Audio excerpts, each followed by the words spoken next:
like why is something that you love so bad like really, really hurt you the most? So yeah, I kept on questioning stuff, my ability, you know, do I really deserve? Can I do this? You know, am I strong enough to face it if it happens again? You know, so those were the questions I was like asking myself.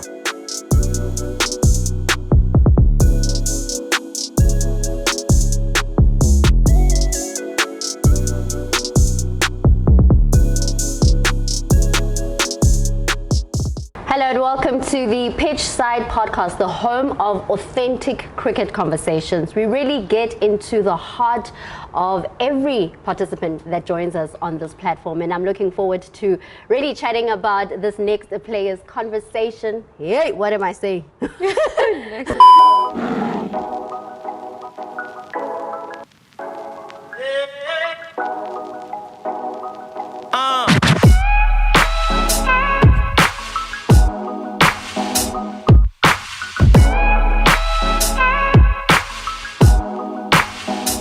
I'm looking forward to chatting and unpacking the journey and the story of my next guest. Her name is I Tumi Sekhukhune. She is the Momentum Protea player, as well as she plays for the DP World Lions women's team. Tumi, it's so good to have you. That's where the crowd goes, It's so good to have you join us. Firstly, how are you doing? It's good to have you join. Thank you for having me. I'm very excited to be here, firstly. And it's been a long time coming. We've been saying we're gonna chat. I know, because last time we were sitting at the media center. Yes. Load shedding happened, the lights went off, and we needed to postpone, but finally we're here. Yes, definitely. I'm very excited. I'm gonna just right off the bat talk about the recent game between the Lions and Western Province. Pick off the bowlers, 4 for 20. I mean, you came in hard for that game. What do you remember about that game and how you felt performing the way that you did? Honestly, how I felt about that game, in the morning, I was very anxious. I was very nervous. Came into the team and started talking to the team, saying, guys, aren't you like anxious, aren't you nervous or something? And the squad were and you can feel the atmosphere, like they were very excited but also nervous at the same time. And so when they gave me the ball, I remember I had a conversation with Homotora, because she's the T20 captain. And she told me that today was your day, like literally, she told me that today was your day. And yeah, I just came in there with like a clear mind, and yeah, I just believed that I could do the work for the team, and I think everyone also chipped in, and that was quite exciting. And speaking about Komoto, I mean, she as well as Uyolani Fori were able to get the team over the line, and being able to sit at the periphery, at the dugout, and be able to witness, you know, Komoto specifically getting the team over the line. How amazing was it, and how you guys celebrated? I think Komoto's had like quite a few decent seasons back then, but I felt that like she came back and she improved on whatever that she was working on, and you know, she was working very hard, and I know how hard she works behind closed doors. And yeah, when she got that opportunity, she showed how it was done, and she picked up her hand. So it was quite exciting to see like a bunch of players chipping in and performing, not only one player, Kirsty or another person. So yeah, it was just quite exciting to see everyone performing. And the excitement of having to hold that T20 trophy as DP World Lions women's team? I think we were very excited, but we knew that T20 was our format, actually.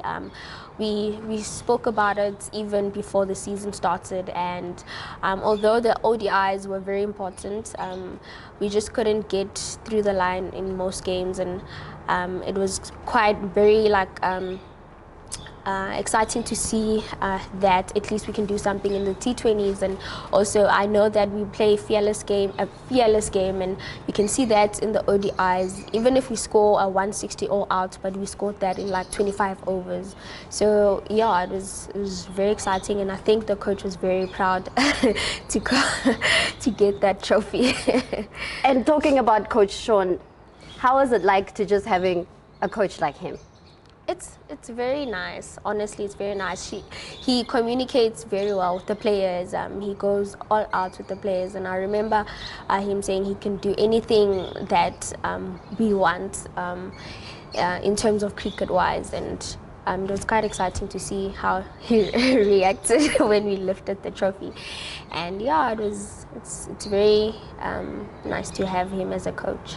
So you moved from Northwest, and in terms of just being part of that franchise, and you decided to come here at Lions. What inspired that decision? To be honest with you, I always put my family first. I wanted to be closer to family. I do get mental breakdowns once in a while, so it was just not a good environment for me to be in at that stage of time, because I was trying to study, and I know how important academics is to my family. All my siblings, my cousins have degrees. I'm the only one that's left, so it was like quite a tough one for me. So yeah, I think when I came this side, I just wanted to be close to family and try to finish my studies. Yeah, so when I came back this side, I decided that I'm going to enroll in Joburg and not in Northwest, or where I can't actually have the access to everything. If I want to go write my test, I can go to the exam rooms. If I want to fetch my study materials, I can go there. So I just wanted something that's very easy for me to quite access, and also that my grandmother is bedridden. So yeah, I'm the only close niece that can help her with everything. So yeah, I just wanted to come back home. So what kind of environment was it in Northwest? When you speak about there were moments where you would have mental breakdowns. So honestly, I think I focused so much on my cricket, and I neglected my studies for a while. You know that pressure where you're like far from home and you have to perform in order to keep your sport.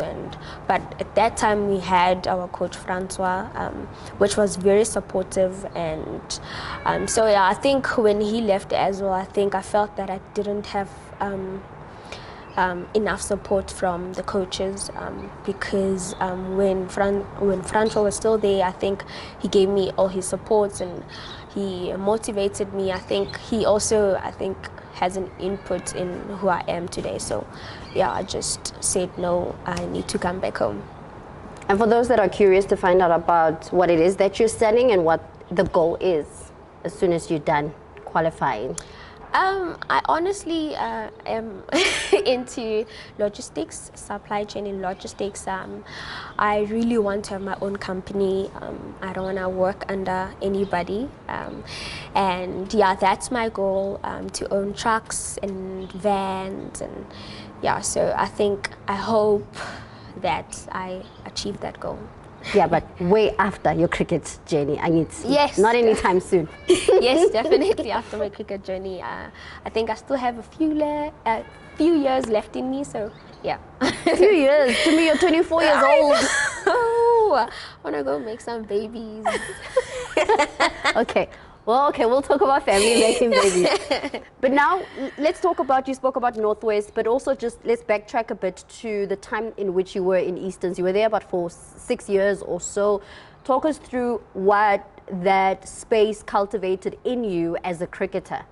To be honest, I think the people that actually had an impact in who I am today or what I am doing today are the people that actually made me stay at Eastons. And as soon as they left, I think I also kind of like lost a bit of myself, because I was still also getting into or transitioning into a professional space.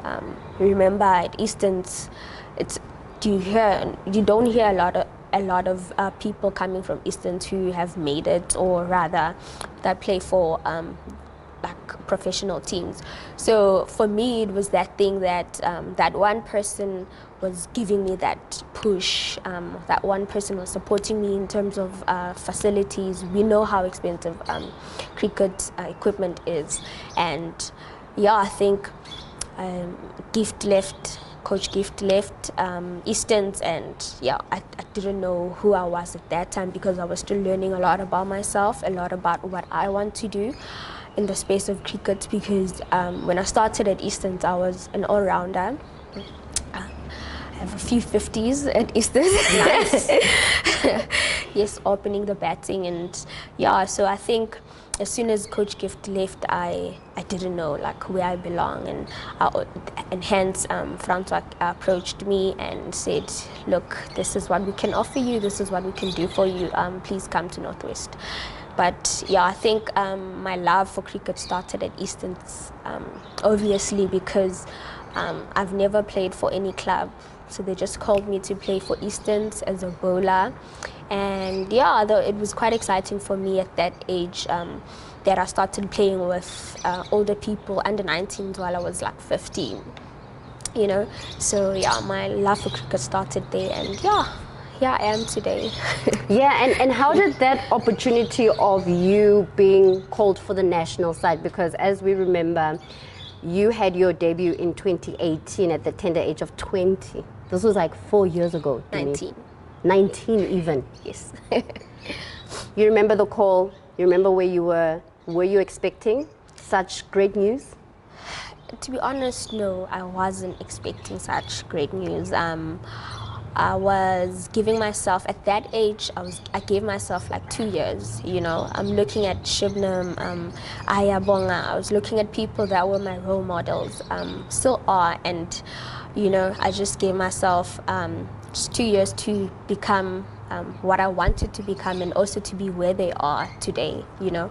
And yeah, I think when I started playing for the emerging side, I had a couple of good performances where I got player of the match for the Australia game, and also when we were playing in Zimbabwe, I also had like 3 wickets. I took 3 wickets and a 5. So it was for me, I think they saw what I am capable of doing, and they also just wanted me to show it at the national level, yeah. International level.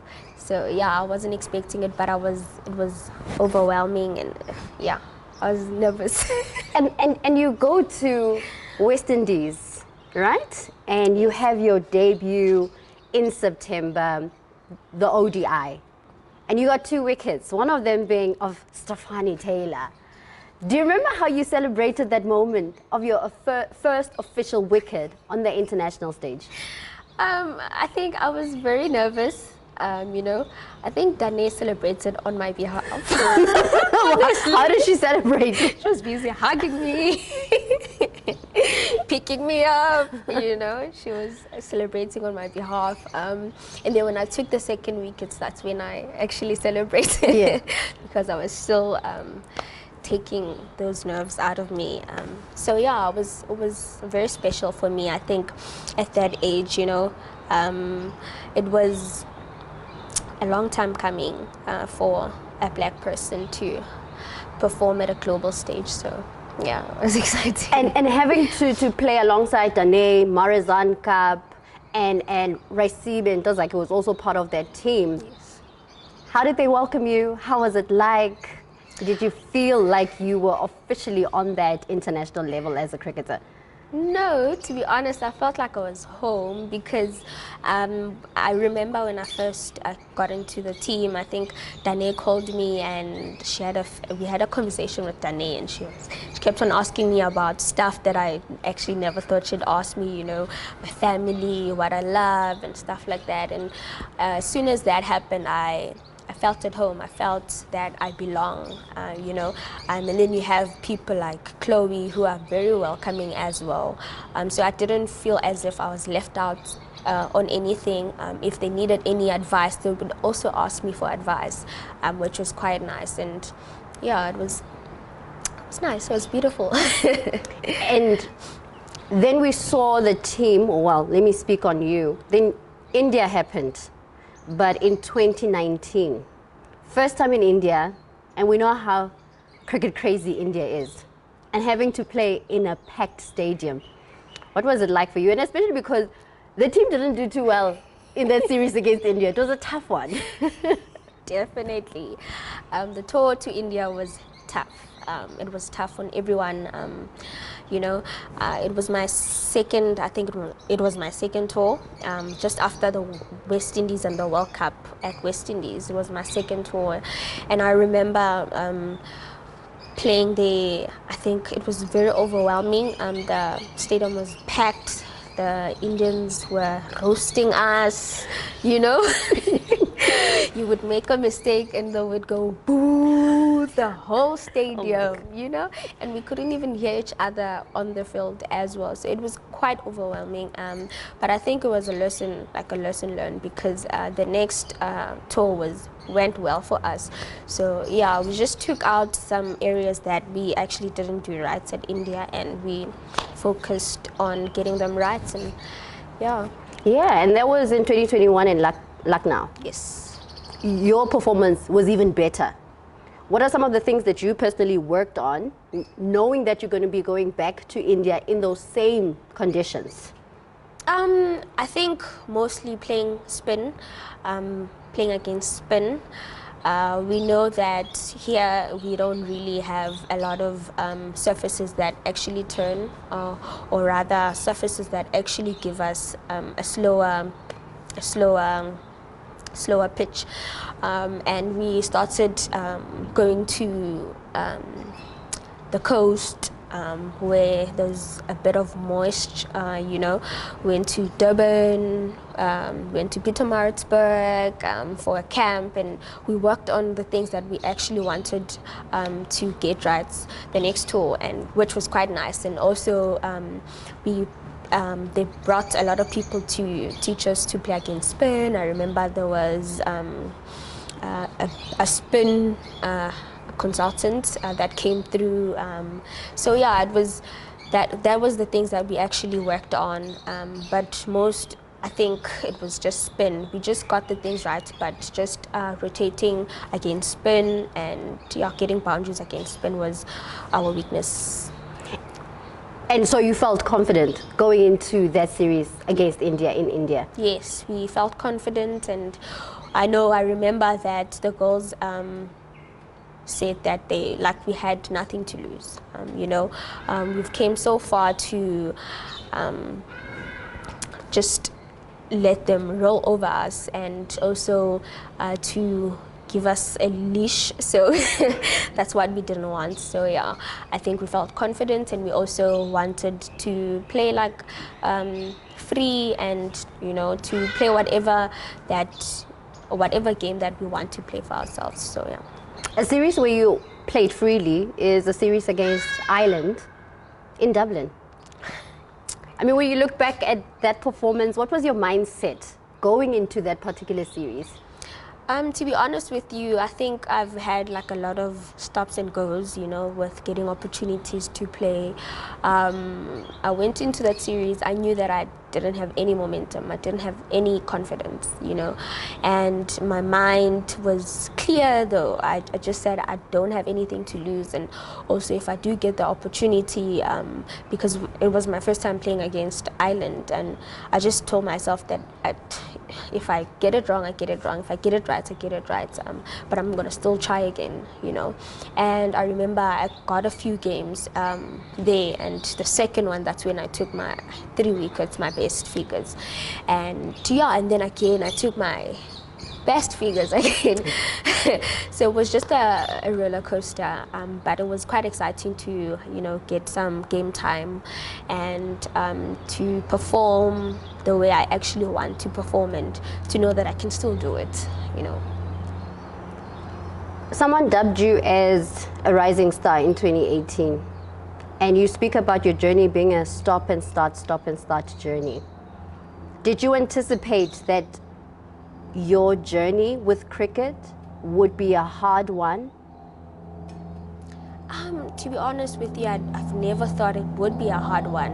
Obviously, because I was starting cricket at a very young age, you know, I thought things were going to be smooth, you know. If I do get the opportunity, I'm going to perform, because I'm used to, at that level, provincial level, I used to perform, and, you know, I used to play without being nervous. I used to play freely, you know, but when you get to that level, there's pressure, there's also things that you need to do and can't do, transitioning into like a professional athlete as well, you know. So yeah, I thought that things were not going to be as hard, but got into it. You had got an injury, you know, which took me back, and also had a couple of bad games, which also maybe I started doubting myself. So yeah, I didn't think it would be this tough. How do you deal with performing really bad at a match? And what are some of the games that you remember when you go back to your hotel room and you sit alone and you just think of how that game could have gone better and your performance could have gone? Why are you laughing? I'm asking serious questions now. Do me please take me seriously. Okay. I'm going to ask that question again. So when you look back at certain bad performances, you go back to your hotel room, you're sitting alone, and you're reflecting. How do you deal with those bad performances? But also, is there a performance that stands out for you and keeps replaying in your mind?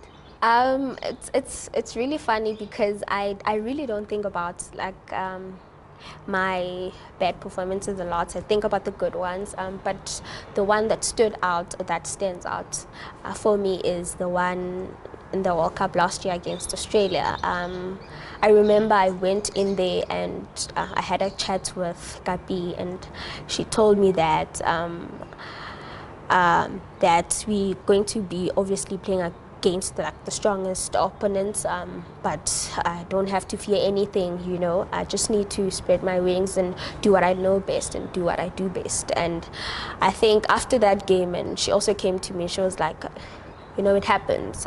It happens to the best of us. And also, I haven't been getting game time, so which was actually going to be hard for me to kind of get my momentum in a game against Australia. So yeah, I think then we didn't just look at Australia like Australia's Australia, you know. We just took them as people, you know, just ordinary people. But we knew that it was going to be tough, because obviously they are the reigning champs. So yeah, that one stood out for me, and I know that as soon as I get the opportunity again to play against them, I'm gonna do well. And how mentally taxing is it when you are often sitting on the bench and then the coach gives you an opportunity to come in and play? How do you then have to mentally prepare yourself to say that even if I haven't been getting game time, but here's that opportunity and I need to make best with that situation? I think I don't really think about me getting an opportunity or not. You know, I just always want to stay ready all the time. I need to stay ready, and I need to tell myself that if like the day is gonna come, even if I have to shy away from it or I have to prepare or mentally prepare for it, the day is gonna come. My thoughts are not going to determine what I do on that day, you know. But I just wanted to like give myself that push and give myself that confidence that each and every game that I get, I'm gonna do well, regardless of if I go into the game and I don't do well, the next one I'm gonna do well. So it's very like mentally draining for a person like me, like sitting in the sidelines and also like watching the team do well. You know, you sometimes feel like you also wanna be part of something big, something that's inspiring, you know. And yeah, I think I always try to be ready, stay ready, and if the opportunity comes, then I have to grab it. Yeah. And you grabbed that opportunity when you guys went to England. I want us to talk about Test cricket. Oh, I know you say that I'm hyping it up, but I mean, it was a special moment when you guys were having your debut. I think it was over 8 or 9 players that were making their debut. Yes. Playing Test in England. Yes. And your performance, the night watchman, did her thing. But before you came into bat in the second innings, what were the conversations that were going amongst you? And did you pick up your hand and say, I want to go in, coach? No, I was just sitting in the change rooms, and a few girls were like, no, we know Tumi can do it. You know, one thing about my team, they like when they believe in you, like it's quite, I don't know, it's quite beautiful. You know, they back you, and I remember they were like jumping all over me, like I did something great, you know. But yeah, I was just sitting in the change rooms, and I remember they called Aya. Aya was the 12 man on that game, and they called Aya, like, call to me, please. And then I went down, and coach said to me, are you willing to do this? And I knew that like I can bat, you know, and I believe in myself. And I said to coach, yes coach, definitely I can do this, you know. And then he said to me, go put on your pads, you're going in, and we trust you and we back you. And the whole team were like very excited to see me. They were even clapping for me. Wow. Yeah, which was quite exciting. So yeah, it was quite special, especially for those 8 players that were making their debuts. We remember that having a conversation that whatever happens. This is our first test, and we're gonna have fun and enjoy every moment. Yeah, and we also had Anika that actually did well, bowled well that game. So yeah, it was quite beautiful. It was, but also take me through the moments where you have Tapi on the other side, you're batting throughout. What are some of the conversations that you're having with her, someone that you've looked up to, and be able to play the way that you did? Because Akirapala, they call you the wall.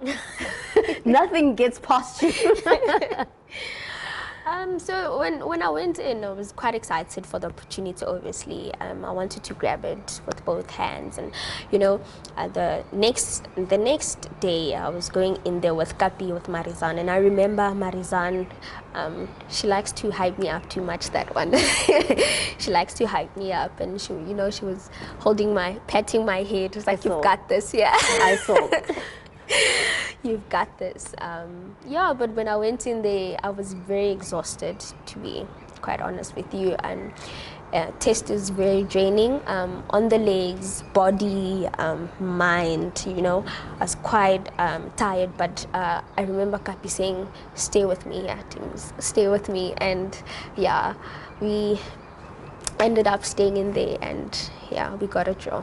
Yeah, and that was so beautiful. And you faced 135 deliveries. That's a lot, right? That is a lot. Do you know how many hours that was? I can't remember. Yo, hey, you betted the whole day. Someone on Facebook says, yo, Tumi can bet the whole day. But it was true. It was so so many encouraging, messages on Facebook about how you batted the whole day, you saved the team, you stuck it out. And I think that was so rewarding for you to be able to be tested on that level and stick it out. Yes, definitely. When I looked at the comments, did I not die? Is there one that stands out for you? The one that said, Tumi can block all of the politics, load shedding like we are having in South Africa. It was really funny. That's funny. No, that's funny. No, it was really funny. But yeah, I think it was quite special for me. It was an opportunity I think I've always wanted to grab. And also when I walked off the field, I was very proud of myself. But most importantly, like having the support.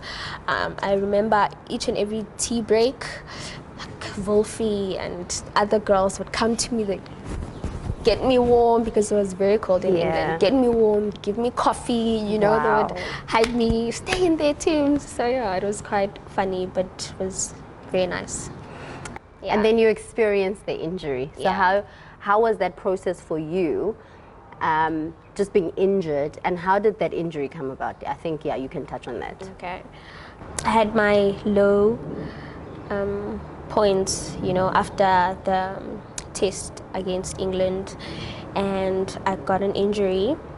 And it was just, for me, it felt like I let myself down, You also ask questions to yourself like, did I look after my body? Did I do this right? Was I gymming right? Just being a professional athlete, you just need to be physically, mentally strong for whatever comes, And I remember I was having a conversation with my doctor about, wanting to play in the Olympics or Commonwealth Games, which was my dream, And when I didn't get that, opportunity, I felt shattered, like I was done.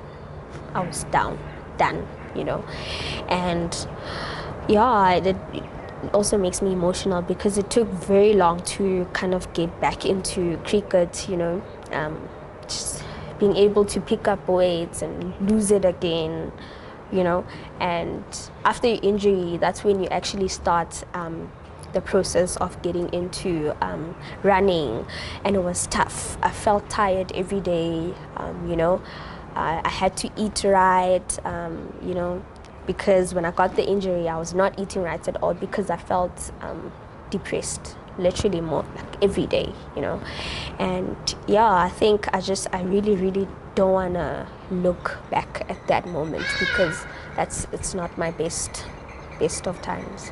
And how bad was it? Because you speak about you getting into depression, but how bad was it for you during that period? It was really bad because I had a tear on my adductor.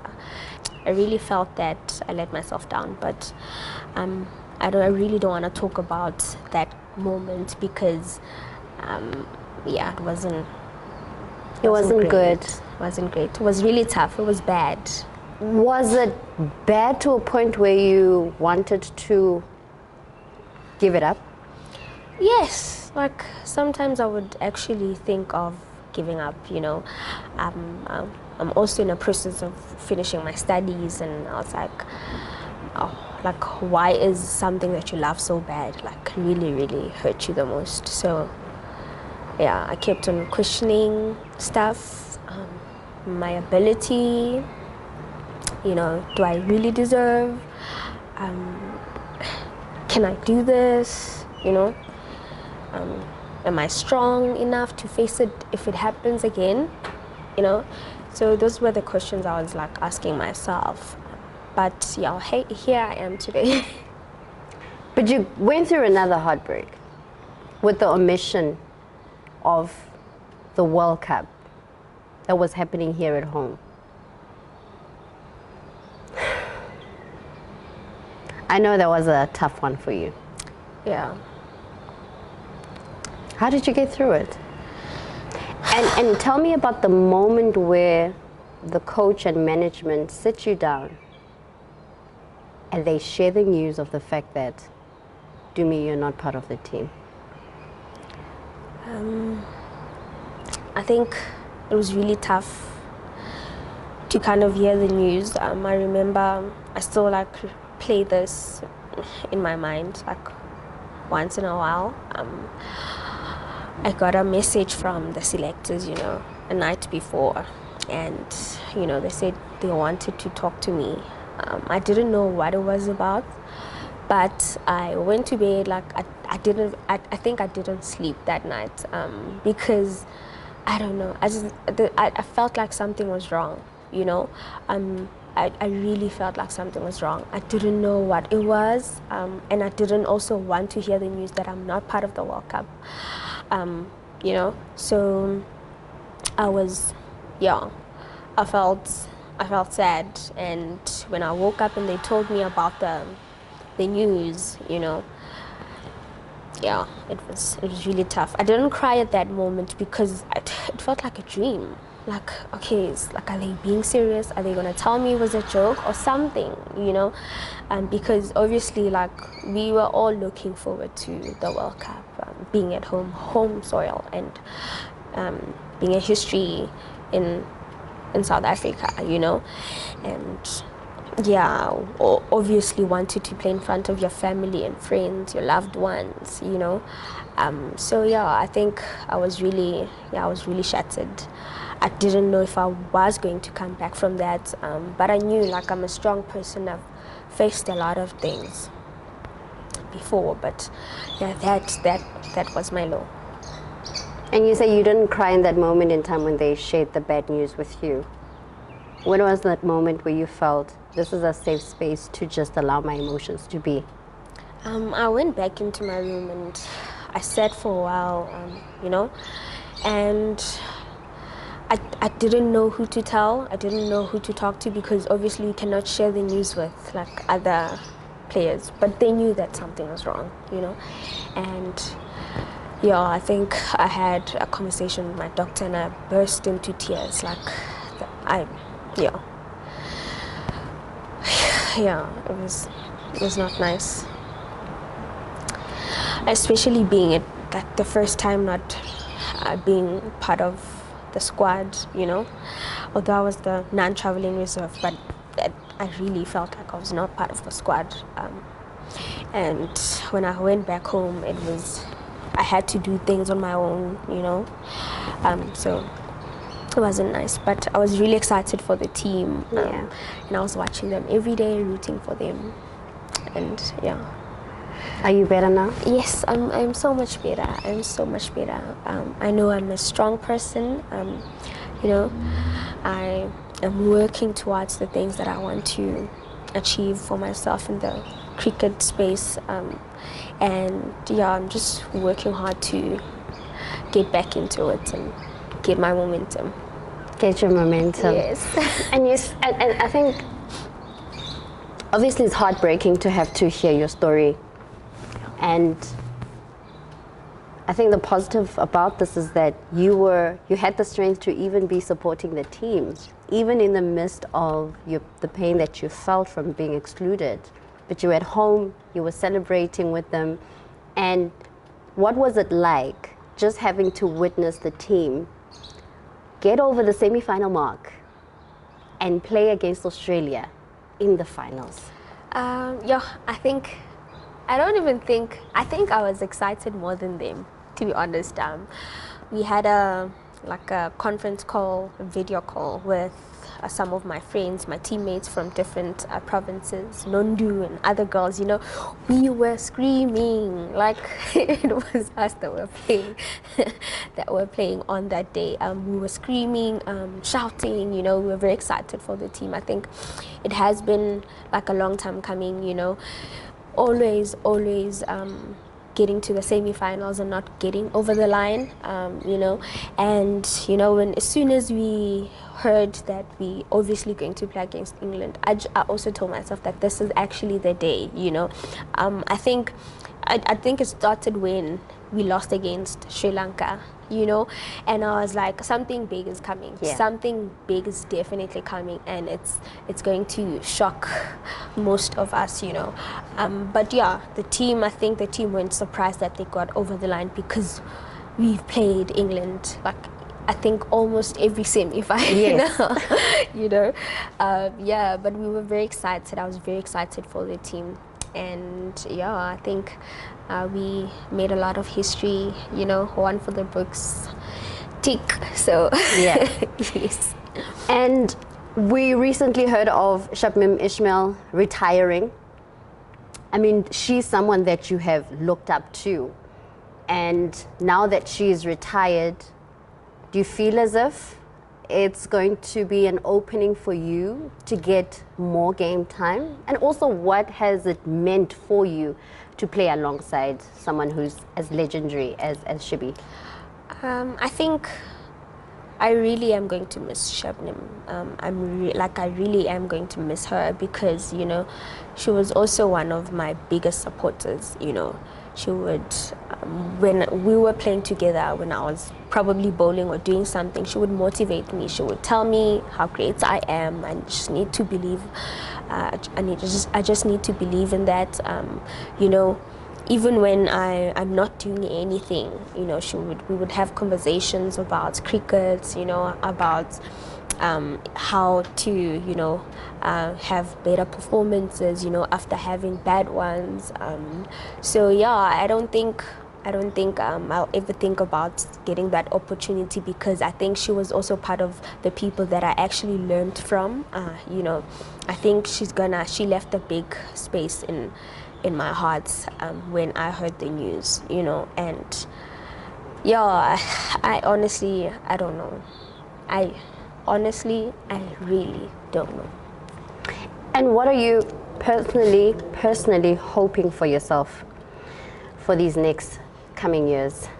I honestly want to see myself being in the, you know, books of a black girl getting player performances, you know, and player of the match awards. And yeah, I really want to get my momentum, and that's where I actually want to start. I want to start being consistent as well in my performances, you know. I know it's going to be tough, but you know, I just want to stick it out there for the team and myself as well. But most importantly, what I want to do for myself is that I really want to be a proper batter. Now I've been like sleeping on my batting because, you know, when you get to that level, you kind of really work on your primary skill. So I really want to show off my batting skills. That's good. And I look forward to seeing more of your batting, especially because there's the Australia series that's happening and you guys will be playing Test cricket against Australia. Yeah, I think that's going to be very interesting. Yeah. Knowing we're playing against a team that's strong.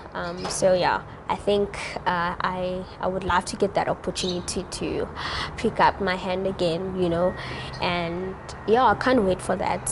Hopefully, you know, I do well, I work on my fitness, and I get the opportunity to be a part of that. Can't wait. Yes. And I think you're definitely going to be part of that team, and also hopefully we'll be able to see you in the 2024 World Cup that's happening in Bangladesh. Yes. That's quite exciting. You know, going to a subcontinental team, I think their fans love cricket. You know, the stadium is going to be packed full. And yeah, I'm just looking forward to just working from now on and taking it a day at a time, you know, and one step at a time. One step at a time. My prayer for you is that may your star continue to rise. Thank you. No matter the pace.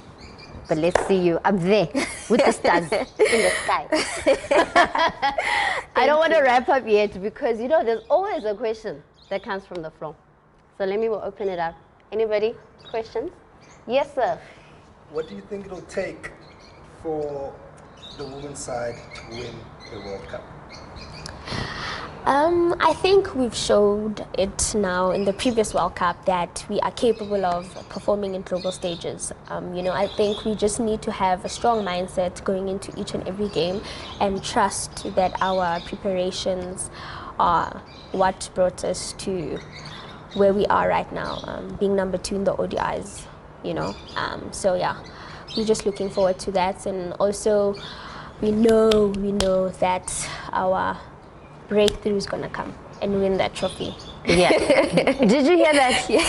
Tumi Sekhukhune says she knows that she is getting that breakthrough, and you guys are gonna win that World Cup. Definitely. Hi, an exclusive on the Fish Side Podcast. You heard it from here. Thank you so much for tuning in, and we will see you in the next episode. But do remember to like, comment, subscribe. We really love hearing your thoughts and opinions on the show. And I know you guys commented so much on Pangi's conversation.